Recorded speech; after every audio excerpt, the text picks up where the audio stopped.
Muito bem, amados, eu gostaria de falar sobre um tema nessa noite, e o tema é: não carregue mais o morto nas costas. E eu queria que você prestasse bem atenção em algo que Deus falou no nosso coração para repartir a igreja. Não carregue mais o morto nas suas costas. Eu gostaria que você abrisse a sua Bíblia em Romanos capítulo 7, os versos 14 a 25. E acompanhasse a leitura desse texto que Paulo escreve aos irmãos que estão lá em Roma e estão passando por várias situações, e boa parte deles estavam tendo problemas com a lei de Moisés, as 613 leis que o Velho Testamento relata. E eles estavam tendo algumas dificuldades em entender a graça e a lei.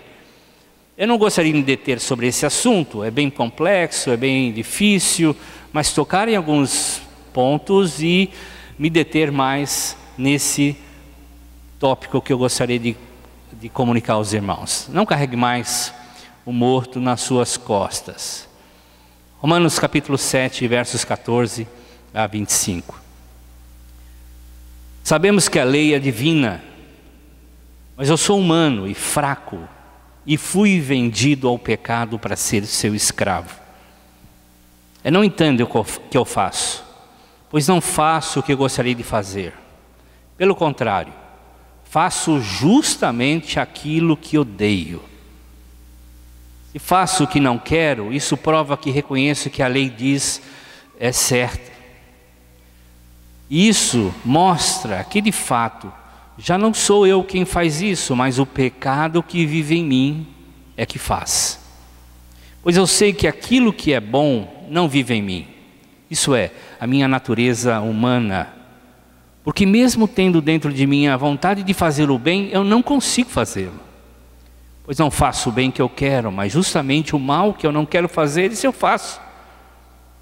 Mas se faço o que não quero, já não sou eu quem faço isso, mas o pecado que vive em mim é que faz. Assim, eu sei o que acontece comigo, é isso: quando quero fazer o que é bom, só consigo fazer o que é mal. Mas vejo uma lei diferente agindo naquilo que faço, uma lei que luta contra aquela que a minha mente aprova. Ela me torna prisioneiro da lei do pecado que age no meu corpo. Como sou infeliz! Quem me livrará deste corpo que me leva para morrer ou para a morte? Que Deus seja louvado, pois Ele fará isso por meio do nosso Senhor Jesus. Portanto, essa é a minha situação. No meu pensamento eu sirvo a lei de Deus, mas na prática sirvo a lei do pecado. Vamos orar mais uma vez. Curve a sua cabeça, converse com o Pai, que nos deu o seu Espírito Santo para nos ajudar a interpretar e marcar no nosso coração a sua vontade. Senhor, estamos aqui no Teu nome, no nome de Jesus, na Tua palavra aberta,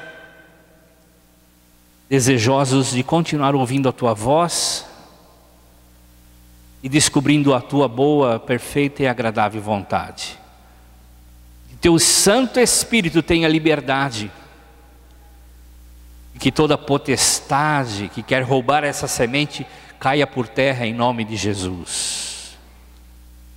E o poder de Deus haja sobre nós, nos ajudando a entender, a compreender lucidamente qual é o Teu desejo e a Tua vontade para a nossa vida. Pai, faz isso, esse é o nosso desejo, essa é a nossa vontade, em nome de Jesus, amém. É interessante notar como Paulo vai fazendo uma maneira de interpretação da lei no livro de Romanos. É bem complexo, é bem interessante também. No capítulo 6, ele diz que nós já morremos para o pecado e vivemos para Deus. Isso devido à nossa união com Cristo. Unidos com Cristo, nós morremos para a lei e agora vivemos, ou morremos para o pecado e agora vivemos para Deus.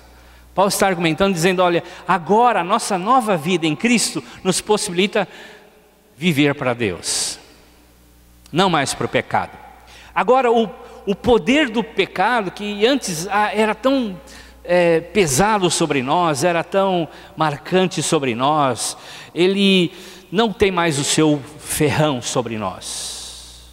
Talvez algumas coisas aconteçam no nosso coração, mas hoje nós temos uma vida totalmente voltada para Deus. Ele começa a mostrar que o viver pela graça, devido à graça de Deus, devido à misericórdia de Deus, nos dá a possibilidade de viver um novo estilo de vida. Quando nós entregamos a vida a Jesus, o Espírito Santo vem sobre nós, e Paulo diz que nós agora começamos a frutificar o fruto do Espírito. E agora essa nova vida começa a crescer dentro de nós. Vimos isso a semana passada, sobre esse desenvolvimento da nossa maturidade cristã. E Paulo no capítulo 7, versos de 1 a 5, ele vai falar que, vai mostrar que o cristão agora tem uma nova relação com a lei. Romanos 7, de 1 a 6, Paulo deixa bem evidente que o crente já não está mais debaixo da lei. Nós não precisamos viver mais debaixo da lei. Embora a lei seja santa, a lei seja justa, a lei seja boa, viver sobre a lei é algo terrível para o crente. Por isso há tantas situações em que nós ficamos conflitados com respeito à questão da lei. Viver debaixo da lei é viver debaixo de um grande peso, de uma grande carga. Porque a nossa natureza humana foi corrompida. E por mais crente que eu seja, por mais boa vontade que eu tenha, eu jamais conseguirei cumprir a lei. Jamais eu cumprirei a lei. E a lei não foi dada, então, para salvar o homem. Muitos têm esse entendimento, que a lei foi dada lá atrás, uma tentativa de Deus salvar o homem pela lei. Nunca e jamais foi essa a intenção de Deus. E a lei então não foi dada ao homem para salvar o homem, mas para mostrar que ele precisava de salvação. A lei mostrava ao homem quão longe ele estava de Deus, da santidade de Deus. Romanos 3, de 19 e 20 fala sobre isso. Ninguém é aceito por Deus por fazer o que a lei manda, mas a lei faz com que as pessoas saibam que são pecadoras. A lei mostra claramente o meu desvio, o meu erro. A lei mostra quão pecador eu sou. Em Gálatas 3, de 11, capítulo 11, 19 e 21, diz que ninguém é aceito por Deus por meio da lei, porque ela foi dada para mostrar as coisas que são contra a vontade de Deus. A lei mostra claramente a santidade de Deus, quão santo é Deus e quão pecadores nós somos. Então, se ela mostra tudo isso, parece uma situação complexa. Deus mostra a lei e diz, você nunca vai cumprir, né? Mas o objetivo da lei, Gálatas 3, 23 a 25, era servir de aio, de um escravo, de um cuidador de uma criança até que viesse Jesus. O aio era um escravo que cuidava da criança, era o nome aio. Era um cuidador, um escravo cuidador de uma criança até ele se tornar adulto e assim poder andar com as suas próprias pernas e tomar as suas próprias decisões. A lei foi dada, Gálatas 3, 23 a 25 nos fala sobre isso, como um cuidador, para mostrar para a gente o caminho que nós estamos indo e para nos levar e apontar para Cristo. O problema não está na lei, o problema está na minha natureza humana, na nossa natureza humana, que foi corrompida pelo pecado. O problema está dentro de nós não conseguimos cumprir a lei. E a lei foi dada para destacar essa verdade. Eu estou dando uma introdução aqui, para falar sobre aquele tema que a gente não deve carregar mais o morto, o defunto nas nossas costas. E Paulo traz a sua própria experiência, quando ele diz: eu não consigo. Eu sou um fariseu, eu sou alguém que guardava a lei, e eu fui conflitado em não conseguir guardar a lei. E em Romanos 8, de 1 a 4, fala sobre isso. Ele fala sobre essa experiência, o conflito evidenciado na vida de todo crente, redimido pelo sacrifício de Jesus. Eu fui redimido pelo sacrifício de Jesus, mas eu não consigo cumprir a lei. Eu fui redimido pelo sangue de Jesus, pela vida de Jesus, mas eu não consigo andar segundo a vontade de Deus. E Paulo diz: agora não existe mais nenhuma condenação daqueles que estão unidos em Cristo Jesus, pois a lei do Espírito de Deus que nos trouxe vida, por estarmos unidos com Cristo Jesus, livrou-nos da lei do pecado e da morte. E aí Paulo expressa essa experiência, esse conflito. E parece que Paulo, ou Dorival Caymmi, quando fez a musiquinha para Modinha de Gabriela, eternizada na boca da cantora Gal Costa, escreveu aquela música: eu nasci assim, eu cresci assim, vou ser sempre assim. Parece que Dorival Caymmi pegou Romanos 7 e escreveu essa música. E a partir do verso que nós lemos, no verso 14, nós vamos ver algumas experiências. O primeiro ponto é que eu nasci assim. Em Romanos capítulo 7, que nós já lemos, no verso 14 a 17, diz isso: eu nasci assim. Eu sou fraco, eu fui vendido por pecado, eu não entendo o que eu faço, quero fazer o bem, não consigo, o mal que eu não quero eu faço. Existe dentro de mim, na minha natureza pecaminosa, caída, uma inclinação em fazer as coisas erradas. E o Paulo retrata a sua própria condição. Eu fui vendido para o pecado, como seu escravo. Eu fui vendido. Essa é a minha condição. E Paulo, como um bom cristão, como eu e você, desejosos no nosso interior de fazer a vontade de Deus, de andar com Deus, de amar a Deus sobre todas as coisas, de amar o próximo como a nós mesmos. Paulo, nessa luta interior, ele diz: eu me frustrei, eu estou frustrado, eu não consigo, eu nasci assim. E se nós terminássemos agora, sairíamos aqui realmente frustrados. Mas Paulo dá continuidade, ele diz: qual é o motivo por que eu sou assim? Por que eu vivo assim? Em Romanos capítulo 7, versos 18 a 20, ele fala: aquilo que é bom não vive em mim, a minha natureza humana, esse é o problema. Tenho dentro de mim a vontade de fazer o bem e não faço, e o mal que eu não quero eu faço. É a natureza humana que existe, que está dentro de mim, pecaminosa, que me faz inclinar por pecado.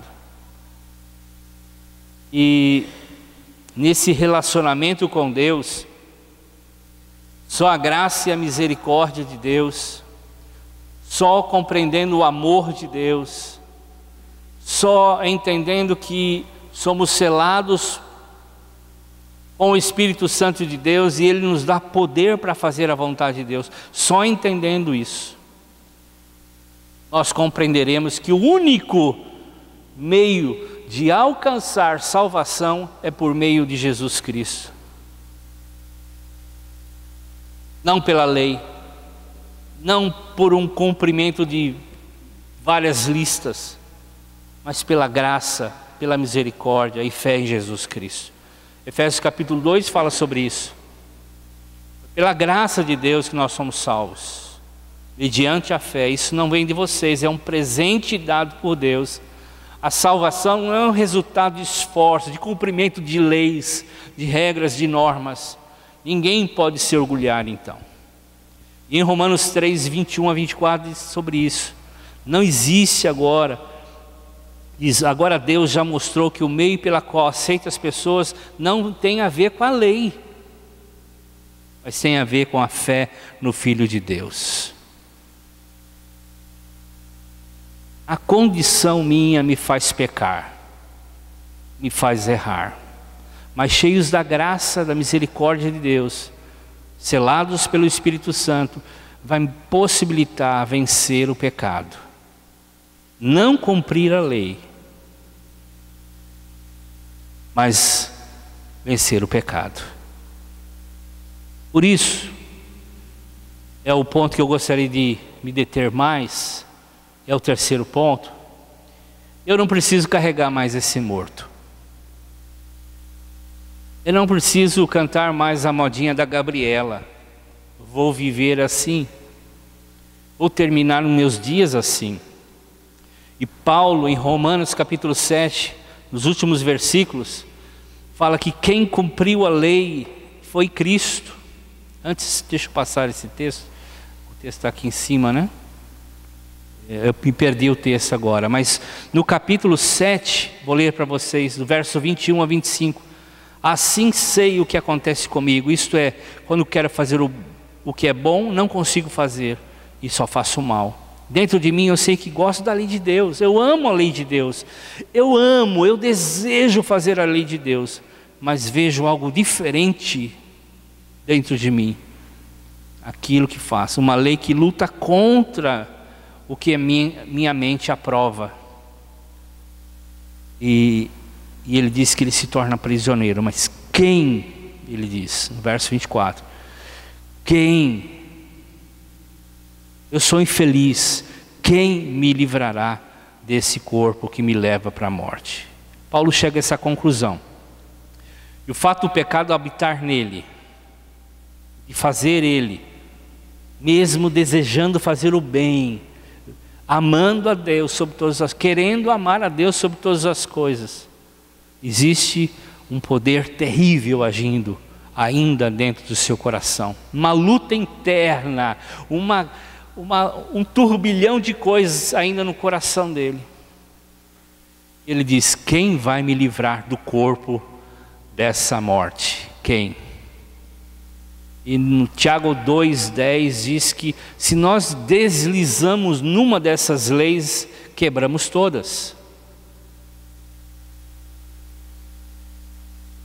E aí, apenas o Senhor Jesus foi capaz de cumprir toda a lei sem tropeçar em uma só. Cristo cumpriu a lei por nós. Cristo cumpriu toda a lei por nós. Aí nós remetemos lá no tabernáculo, quando Deus, uma vez por ano, o sumo sacerdote entrava e espargia sangue na tampa do propiciatório, o lugar onde tinha as leis, dentro da arca do concerto. E o sangue do cordeiro era colocado sobre a tampa. E de forma que, simbolicamente, quando Deus olhava para a lei, e olhava para o coração humano, e via então que o homem estava longe de cumprir essa lei, mas agora o sangue impedia, simbolicamente, Deus de olhar a lei, porque foi morto um cordeiro para que aquela lei agora tivesse alguém que pagou por ela. Cristo cumpriu toda a lei por nós. Cristo. E dessa forma, o Paulo conclui dizendo isso. Quem vai me livrar do corpo dessa morte? Somente alguém que tenha uma vida cheia do Espírito Santo, uma vida com o Espírito Santo. Diz em Gálatas 5,16, quando ele está falando das obras da carne e o fruto do Espírito, aquela luta interior que existe dentro do homem. O bem que eu quero eu não faço, o mal que eu não quero eu faço. Vivam pelo Espírito e de modo nenhum satisfarão os desejos da carne. E o texto no original fala bem sobre isso. Se preocupem em ser cheios do Espírito Santo. Se preocupem em encher as suas vidas com a presença do Espírito Santo. E então não terá espaço para fazer as obras da carne. Não terá espaço para fazer outro tipo de coisa a não ser frutificar o fruto do Espírito. E Paulo nos fala sobre isso em Romanos também, capítulo 7. Infeliz homem que eu sou, quem me livrará do corpo dessa morte?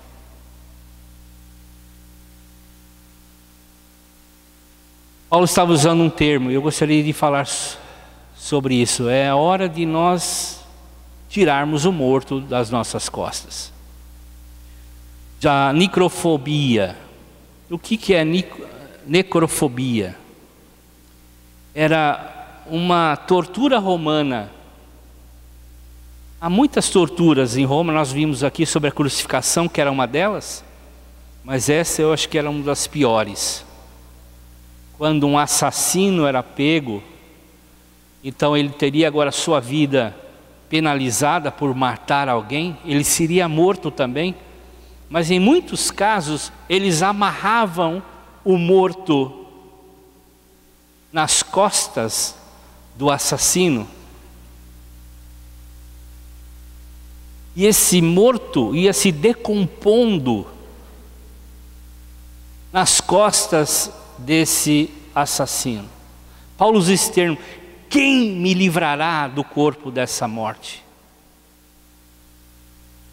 E o corpo em decomposição levava as chagas para o corpo sadio do assassino.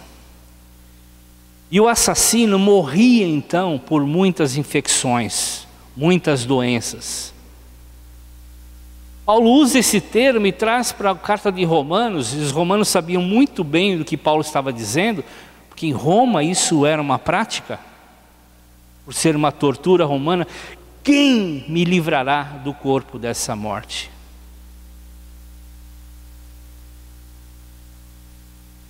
E a gente para pensar, trazendo essa palavra para a nossa vida hoje, nessa cena terrível, nesse corpo apodrecendo aos poucos, amarrado a um corpo sadio até então, vivo. Quantas pessoas carregam seus mortos nas costas nos dias de hoje? Um pecado, um problema do passado. Quantos carregam o morto na sua língua, quando declaram palavras que não agradam a Deus? Quantos carregam na sua língua quando desferem palavras mortais para outras pessoas? Ou quantos foram feridos por palavras que pessoas ao longo da sua vida pronunciaram, te feriram? Quantos carregam um morto nos corações? Eles estão lá apodrecendo o coração, As emoções estão todas carregadas, inflamadas por esses mortos. Pessoas, circunstâncias que são carregadas nas emoções durante anos e anos. Tempos e tempos. E as pessoas estão morrendo aos poucos e não sabem que estão morrendo aos poucos. Já morreram na alma. Muitas delas estão adquirindo enfermidades no corpo, até por conta desses mortos nos seus corações. Quantos carregam na sua mente mortos aprisionados? Palavras malditas, sentimentos e pensamentos que não expressam em nenhum momento o desejo, a vontade de Deus. Quantos estão enlaçados em suas mentes com tantos pecados, com tantas situações? Quantos estão nas suas ações aprisionadas, amarradas a mortos, e não conseguem fazer a vontade de Deus, e não conseguem servir uns aos outros, e não conseguem andar em alegria. Infeliz homem que eu sou, Paulo diz. Não conseguem expressar alegria, não conseguem viver em alegria, estão morrendo aos poucos, estão atados, estão amarrados. Quantos estão cheios de culpa por coisas do passado e carregam até os dias de hoje culpas e mais culpas? Vivem de cabeça abaixo porque o morto pesa pelo ódio, pelo rancor. Isso vai levando as pessoas a morrerem. Cadê a vida abundante? Cadê a vida de Cristo? Cadê a vida de alegria, de paz que o Espírito Santo dá? Muitos estão morrendo porque estão ainda amarrados a mortos. Estão se decompondo com o tempo.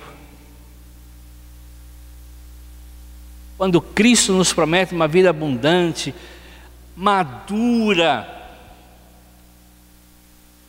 mas por estarmos talvez amarrados em áreas da nossa vida com os nossos mortos, eles estão apodrecendo, eles estão tomando a nossa vida, provocando feridas, e nós vamos morrendo. Quantos estão com tantos pesos, fardos nas costas, e estão lá se contorcendo, aprisionadas, enfim. A Bíblia fala de alguns casos, eu vou citar 2 aqui, de pessoas que estavam carregando os seus mortos. O primeiro deles é o caso de Saul. Saul tinha o irmão Jacó, Saul primogênito. Desculpa.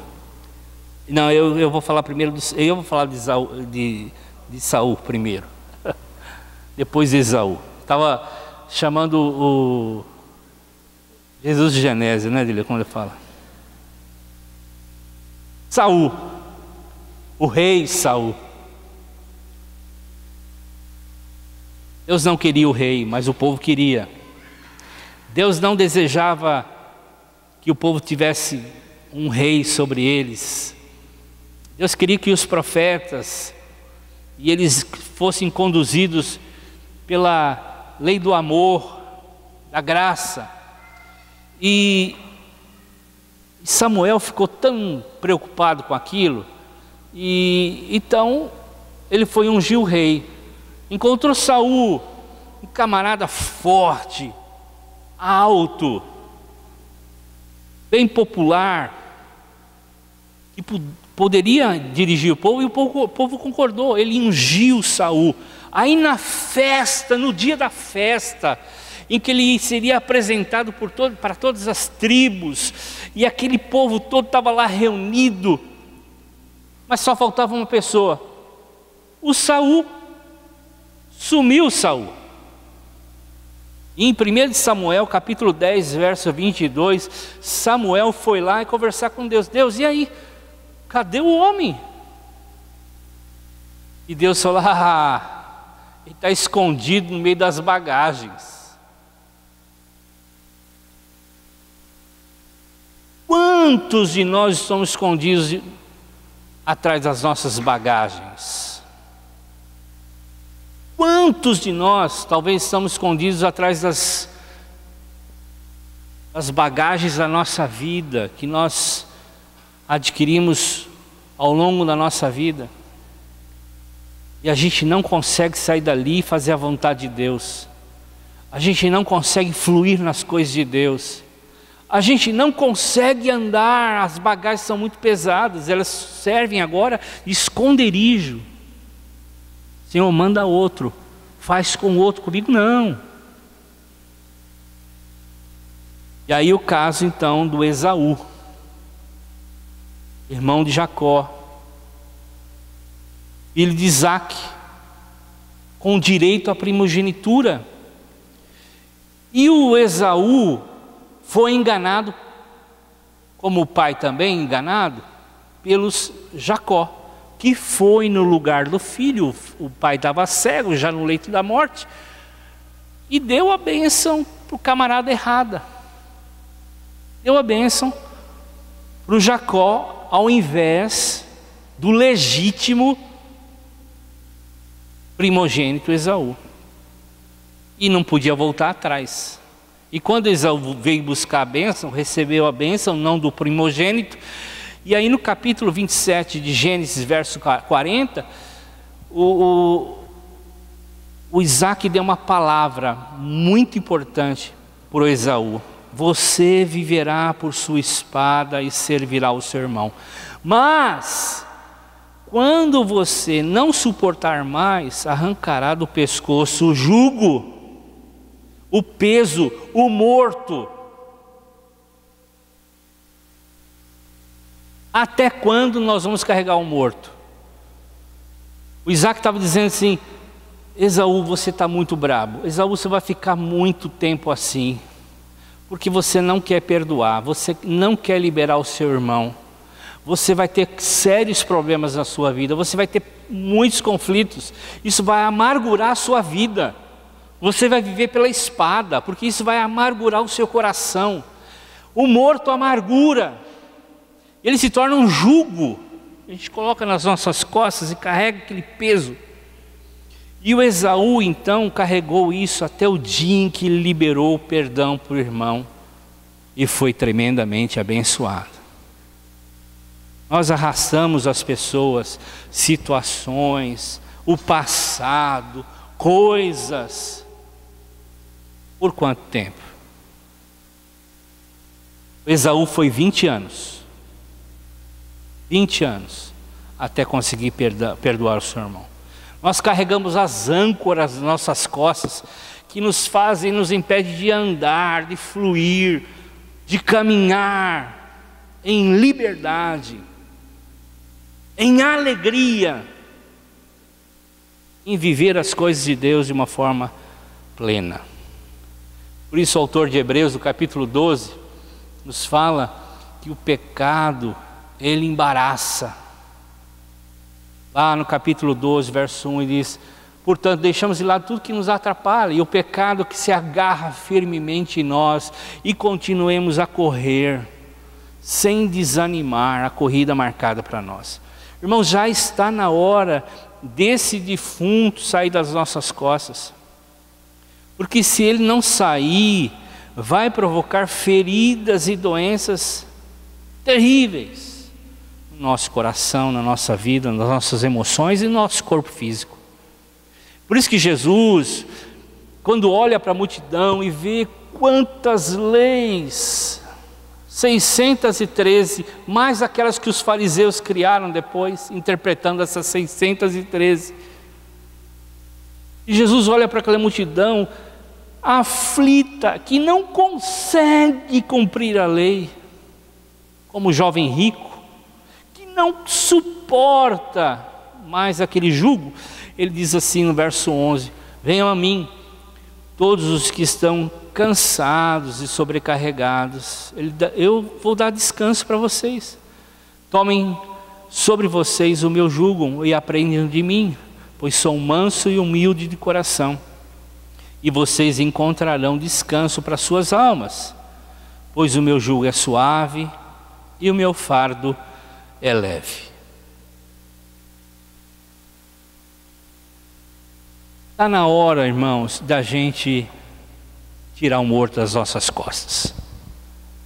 A gente precisa fazer isso o quanto antes. Eliminar esse morto antes que nos tornemos em uma ferida só. Está na hora de eliminar esse morto para a gente andar e fluir nas coisas de Deus. Está na hora da gente eliminar antes que as coisas fiquem, às vezes até não retornáveis. Está na hora de vivermos uma vida alegre, feliz no Senhor. Nós não vamos cumprir a lei, Cristo cumpriu por nós, mas nós podemos andar em espírito e fazer a vontade de Deus, dia após dia, como ouvimos a semana passada, passo a passo. Está na hora de entrar nesse jugo de Jesus, trocar o morto pelo jugo leve e suave de Jesus. Amém, queridos? Vamos ficar em pé? Vamos orar uns com os outros. Vamos selar essa palavra dizendo: sim, Senhor, se eu tenho morto nas minhas costas, eu vou tirar em nome de Jesus. Eu quero viver em liberdade. Se tem que perdoar alguém, perdoe, libere no seu coração. Se tem um passado te incomodando, põe agora diante do Senhor, fala essa palavra aqui, ó: eu não quero mais esse jugo, eu quero o jugo de Jesus, que é leve, que é suave. Amém, queridos? Ore ao Senhor. Que a graça do nosso Senhor Jesus, que nos dá um jugo suave e leve, que o amor de Deus, o amor que nos ajuda a entender que precisamos mais dele, e a força e o poder do Espírito Santo que nos faz vencer o pecado, e sejam conosco agora e para sempre. Amém. Amém. Que Deus abençoe. Vão na paz do Senhor.